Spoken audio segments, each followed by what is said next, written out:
মোহাম্মদ শামী লক্ষ্মীরতন শুক্লার পর এবার এসআইআর শুনানিতে ডাক পেলেন প্রাক্তন ফুটবলার মেহতাব হোসেন। গতকালই হাতে নোটিশ পেয়েছেন প্রাক্তন ফুটবলার। রবিবার মল্লিকপুরের আব্দুস শুকুর হাই স্কুলে শুনানি কেন্দ্রে তাকে ডাকা হয়েছে। সৌমিত্র রায় আমাদের প্রতিনিধি রয়েছেন টেলিফোন লাইনে। সৌমিত্র, ঠিক কি ধরনের অসঙ্গতি পাওয়া গিয়েছে যে কারণে শুনানিতে ডাকা হলো মেহতাবকে? কুসুমিতা, দেখো, গতকাল মেহতাব হোসেন এই এসআইআর শুনানির নোটিশ হাতে পেয়েছেন। নোটিশে যেটা মেনশন করা রয়েছে যে মেহতাব হোসেনের মায়ের সঙ্গে নামের একটা মিসম্যাচ, নামের অমিল, সেই কারণেই তাকে রবিবার মল্লিকপুরে অর্থাৎ দক্ষিণ চব্বিশ পরগনা মল্লিকপুরের আব্দুল শুকুর স্কুলে তাকে এসআইআর এর শুনানিতে ডাকা হয়েছে। কিন্তু এই যে তাকে যে শুনানিতে ডাকা হলো, এই ঘটনায় মেহতাব একেবারে বিস্মিত, অবাক। তার কারণ তুমি জানো যে মেহতাব হোসেন ভারতীয় ফুটবলে একটা পরিচিত নাম।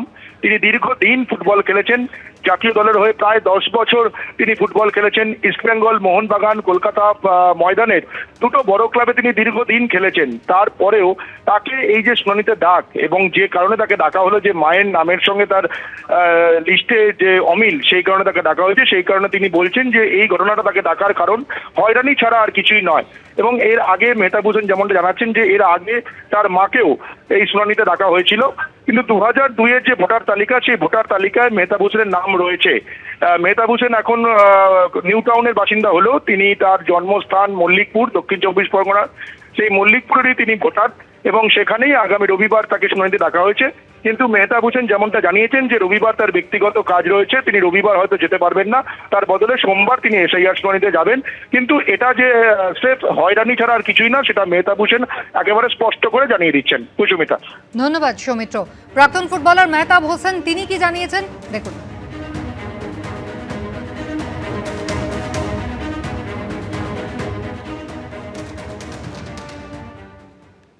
ফার্স্ট অফ অল, ময়দানে আমার প্রায় 22 থেকে 23-25 বছর আমার গেছে, ঠিক আছে।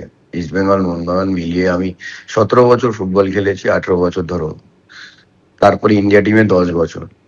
তারপরেও যদি আমাদেরকে সবাই, মানে আমি বলে না, আমার থেকেও অনেক বিশ্ববিখ্যাত লোককেও ডেকেছে। তো এইগুলো মানে মানে কি বলবো, হয়রানি করা, মানে পরিশ্রম করা, এইগুলোই, আর কেউ কাজ নেই। লাইনে দাঁড় করানো, এর আগে হলো আধার কার্ড প্রমাণ হলে হয়ে যাবে। তো এই করে প্রত্যেকদিন এক একটা নিয়ম যদি বার করে, তাহলে কিছু বলা। প্রত্যেকটা বাঙালি, আমি বলে শুধু না, প্রত্যেকটা বাংলার যেহেতু কোনো মানুষ আছে, হ্যাঁ, প্রত্যেকটা বাঙালি খুব বিরক্ত হচ্ছে আর কি এই সাহায্যটা নিয়ে। অন্যদিকে শুনানি পেয়েছেন 18 তারিখ, শুনানির নোটিশ পেয়েছেন 18 তারিখ, আর তারপর সেই নোটিশ হাতে নিয়ে লাইনে দাঁড়াতে দেখা গেল রাজ্যের প্রতিমন্ত্রী তাজমুল হোসেনকে। এসআইআর শুনানির লাইনে দাঁড়িয়ে রয়েছেন রাজ্যের প্রতিমন্ত্রী। নির্বাচন কমিশনের পক্ষ থেকে 18ই জানুয়ারি তাকে এসআইআর এর নোটিশ পাঠানো হয়, আর সেই নোটিশ সংক্রান্ত শুনানিতেই হাজিরা দিলেন তাজমুল।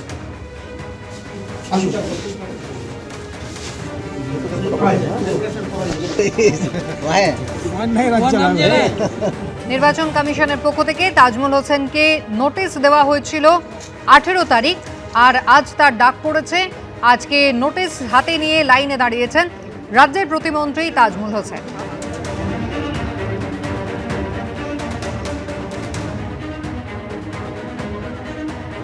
সমক লাহিড়ী আমাদের প্রতিনিধি রয়েছেন আমাদের সঙ্গে। সমক, আগেই আমরা দেখেছিলাম যখন তাজমুল হোসেনকে ডেকে পাঠানো হয়েছিল, তিনি বলেছিলেন তিনি হাজিরা দেবেন। আজকে লাইনে দাঁড়িয়ে কিছু জানালেন? দেখো, তাজমুল হোসেনকে কয়েকদিন আগেই তাকে নোটিশ দেওয়া হয়েছিল নির্বাচন কমিশনের পক্ষ থেকে। সেই মতো আজকে তিনি এসেছিলেন হরিশ্চন্দ্রপুর 1 নম্বর ব্লকের বিডিও দপ্তরে। তিনি হাজির হন এবং সাধারণ মানুষের সাথে লাইনে দাঁড়িয়ে সেখানে তিনি হাজিরা দেন। যে সেক্ষেত্রে তার বাবার নামের বানান ভুল হয়েছিল। তার বাবার নাম ছিল 2002 সালের দিদার বক্স, 2002 সালের লিস্টে, কিন্তু পরবর্তীকালে দেখা যায় সেই নামের জায়গায় চলে আসছে দিদার হোসেন। তাজমুল হোসেন জানিয়েছেন তিনি নির্বাচন কমিশনকে জানিয়েছিলেন তার বাবার নামের পরিবর্তন করার জন্য, কিন্তু তা কার্যত হয়নি, আর সেই কারণেই তাকে নোটিশ পাঠানো হয়েছে। পাশাপাশি তিনি অভিযোগ তুলেছিলেন যেহেতু তিনি রাজ্যের মন্ত্রী এবং তৃণমূল কংগ্রেসের বিধায়ক, তাকে হেনস্থা করা হচ্ছে। আজকেও তিনি একরাশ ক্ষোভ উগরে দিয়েছেন লাইনে দাঁড়িয়ে। সমক, ধন্যবাদ।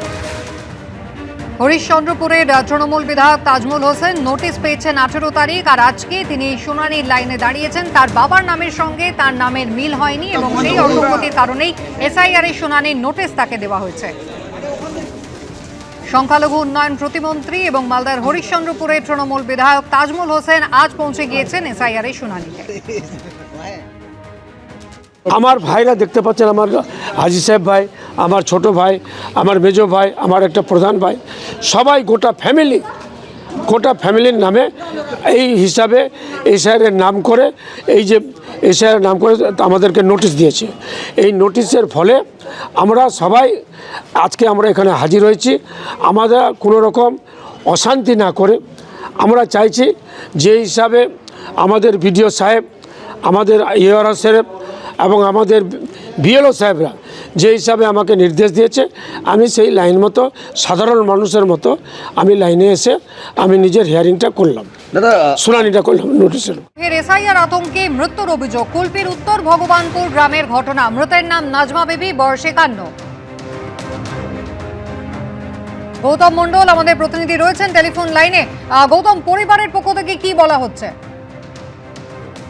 দেখো কুসুমিতা, কুলপি বিধানসভার রাজারামপুর গ্রাম পঞ্চায়েতের উত্তর ভগবানপুরের বাসিন্দা 51 বছরের নাজমা বিবি, তার পরিবারের যেটা অভিযোগ, এই যে নাজমা বিবির সাথে তার বাবার বয়সের তফাৎ 15 বছরেরও কম, যার ফলে তাকে নোটিশ করা হয় এবং তার এক ছেলে এবং এক মেয়ে, তাদেরকেও নোটিশ করা হয়। পরিবারের 3 জন সদস্য, 3 জনকেই এফআইআর এর নোটিশ করা হয়।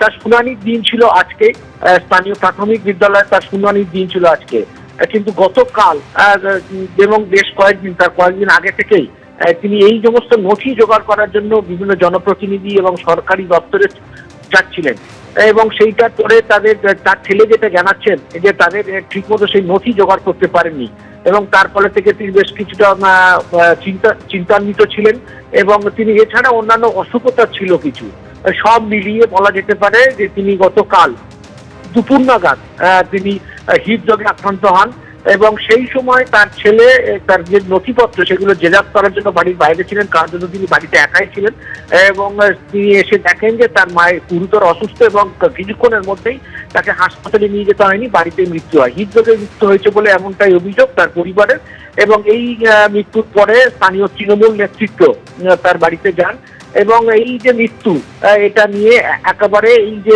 কুলপি ব্লক তৃণমূল কংগ্রেসের পক্ষ থেকে অভিযোগ করা হয়েছে, এই নিয়ে কুলপি ব্লকে এশিয়ার আতঙ্কে 4 জনের মৃত্যু হলো এবং এই যে আগামী রবিবার মুখ্যমন্ত্রী মমতা বন্দ্যোপাধ্যায় তিনি দিল্লি যাবেন নির্বাচন কমিশনে, সেখানেও এই কুলপি ব্লক থেকে বেশ কয়েকজন এই যে স্বজন যারা এশিয়ার আতঙ্কে মারা গেছে এরকম বেশ কয়েকজন পরিবার তারা সদস্য, তারাও দিল্লিতে যাচ্ছেন, ইতিমধ্যে তারা রওনা দিয়েছেন।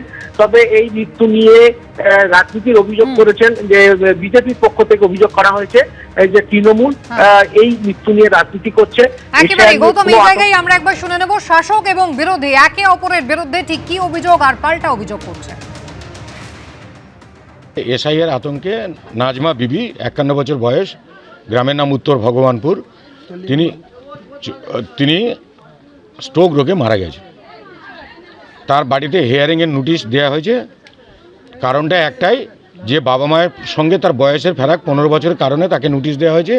সেটা নিয়ে চিন্তা করতে করতে তিনি স্ট্রোক হয়ে মারা যান। হিয়ারিং ছিল কালকের আছে, আগামীকাল অর্থাৎ 29 তারিখ হিয়ারিং ছিল। কুলপিতে নয় করে এই 4টে মৃত্যু ঘটেছে এসআইআর আতঙ্কে কুলপি বিধানসভাতে।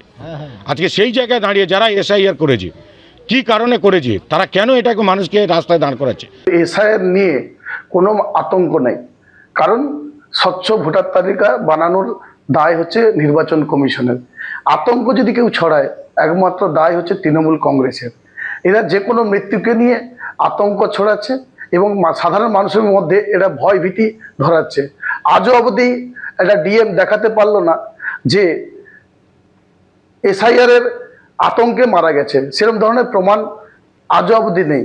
কিন্তু এটা সাধারণ মানুষের ভয় ভীতি ধরাচ্ছে এবং আগামী দিনে এই এসআইআর নিয়ে যে নোংরামিটা খেলছে তৃণমূল, সেটা আমি ধিক্কার জানাই এবং এটা নোংরা রাজনীতি। এই নোংরা রাজনীতি থেকে বিরত থাকুক, এসআইআর স্বচ্ছ তালিকা হোক, যারা প্রকৃত ভারতীয় নাগরিক তারা ভোটদান করুক। মাইক্রো অবজারভার সময় মতো আসেননি আর সেই কারণে এসআইআর শুনানির কাজ শুরু হয়নি। বনগাঁ বিডিও অফিসে দীর্ঘক্ষণ ধরে লাইনে দাঁড়িয়ে রীতিমতো হয়রানি হতে হচ্ছে মানুষ, এমনটাই অভিযোগ করেছেন। সমীরণ পাল রয়েছেন আমাদের সঙ্গে। সমীরণ, শেষ পর্যন্ত মাইক্রো অবজারভার কি এলেন? শুনানির কাজ কি শুরু হলো? 12:20 নাগাদ মাইক্রো অবজারভার এসে পৌঁছন বনগাঁ বিডিও অফিসে এবং তারপরে কাজ শুরু হয়। এবং যেটা দেখা যায় যে সকাল থেকে 1 নম্বর 2 নম্বর এবং 3 নম্বর ওয়ার্ডের বাসিন্দারা যারা এসআইআর এর শুনানির জন্য হাজির হয়েছেন, গুরুত্বপূর্ণ কাজকর্ম ফেলে দিয়ে তারা দীর্ঘক্ষণ লাইনে দাঁড়িয়েছিলেন রোদের মধ্যে এবং তাদের মধ্যে ক্ষোভ তৈরি হয়। এবং যেহেতু মাইক্রো অবজারভার আসেননি সেই কারণে কাজ শুরু হচ্ছিল না, এবং 12:20 নাগাদ মাইক্রো অবজারভার আসার পর কাজ শুরু হয়েছে। এবং সাধারণ মানুষ যারা শুনানির জন্য এসেছিলেন তাদের অভিযোগ যে তারা সময় মতো এসছেন এবং সময় অনেক আগে, বেলা 11টাতে শুনানি শুরুর কথা, কিন্তু তারা অনেক আগে এসে পৌঁছেছেন। কিন্তু 1 ঘন্টারও বেশি সময় হয়ে গেছে কিন্তু শুনানিতে আসার জন্য, শুনানি পরিচালনার জন্য মাইক্রো অবজারভার এসে পৌঁছাননি। আর সেই কারণে তাদের মধ্যে ক্ষোভ তৈরি হয়। এবং যিনি এই আরও আছেন তিনি জানিয়েছেন যে যেহেতু মাইক্রো অবজারভার আসেননি সেই কারণে কাজ শুরু করতে সমস্যা হয়েছে। পরবর্তীকালে দুপুর 12:20 নাগাদ মাইক্রো অবজারভার এসে পৌঁছন এবং কাজ শুরু হয়েছে শুনানি। কিন্তু প্রচুর মানুষ 1 নম্বর 2 নম্বর এবং 3 নম্বর ওয়ার্ডের প্রচুর মানুষ যাদের শুনানিতে ডাকা হয়েছে তারা এখনো লাইনে দাঁড়িয়ে রয়েছেন। যেহেতু দেরিতে কাজ শুরু হয়েছে তার ফলে বেশ কিছুটা সময় লাগবে বলে জানা যাচ্ছে। ধন্যবাদ সমীরণ। এবিপি আনন্দ, এগিয়ে থাকে, এগিয়ে রাখে।